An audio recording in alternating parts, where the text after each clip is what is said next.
আবু সাইদকে হত্যার কথা বলে সেখানে একটা ভিডিও দেখালো। হ্যাঁ, খুব স্বাভাবিক, এটা মানুষের সেন্টিমেন্টে লেগেছে যে তাকে পুলিশ গুলি করে বেরিয়েছে। এখানে আমার প্রশ্নটা হচ্ছে, তাকে যদি পুলিশ গুলি করে থাকে, তো গুলি খাওয়া একটা লোক এরা টেনে নিয়ে গেল, এখানে কিন্তু কোনো রক্তের চিহ্ন দেখা যায়নি। দ্বিতীয় কথা হচ্ছে যে তার সঙ্গী সাথীরা যে তাকে টেনে নিয়ে গেল, কোথায় নিয়ে গেল?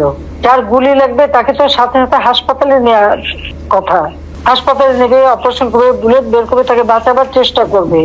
আবু সাইদকে কিন্তু হাসপাতালে নেয় নাই, নিয়েছিল প্রায় 4-5 ঘন্টা পরে। 4-5 ঘন্টা পরে হাসপাতালে নেওয়ার পর ডাক্তাররা যখন চিকিৎসা করে তখন সে মৃত্যুবরণ করে।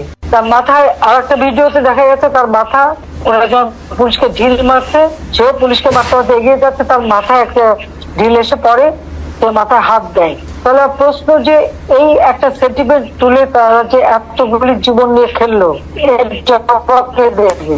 আমরা যে জুডিশিয়াল কমিটি করে দিলাম এই হত্যা তদন্ত করতে, আজকে এটা জবাব সেই জুডিশিয়াল কমিটিকে সে পুলিশ গুলি করে থাকে, তো গুলি খাওয়া একটা লোক এরা টেনে নিয়ে গেল, এখানে কিন্তু কোনো রক্তের চিহ্ন দেখা যায়নি। দ্বিতীয় কথা হচ্ছে যে তার সঙ্গী সাথীরা যে তাকে টেনে নিয়ে গেল, কোথায় নিয়ে গেল? যার গুলি লাগবে তাকে তো সাথে সাথে হাসপাতালে নেওয়ার কথা, হাসপাতালে নেবে, অপারেশন করে বুলেট বের করে তাকে বাঁচাবার চেষ্টা করবে। আবু সাইদকে কিন্তু হাসপাতালে নেয় নাই, নিয়েছিল প্রায় 4-5 ঘন্টা পরে। 4-5 ঘন্টা পরে হাসপাতালে নেওয়ার পর ডাক্তাররা যখন চিকিৎসা করে তখন সে মৃত্যুবরণ করে। তার মাথায় আর একটা ভিডিওতে দেখা গেছে তার মাথা, ওরা যখন পুলিশকে ঢিল মারছে, সেও পুলিশকে মারতে মারতে এগিয়ে যাচ্ছে, তার মাথায় একটা ঢিল এসে পড়ে, সে মাথায় হাত দেয়। তাহলে প্রশ্ন যে এই একটা সেন্টিমেন্ট তুলে তারা যে এতগুলি জীবন নিয়ে খেললো, এর জবাবকে দেখবে।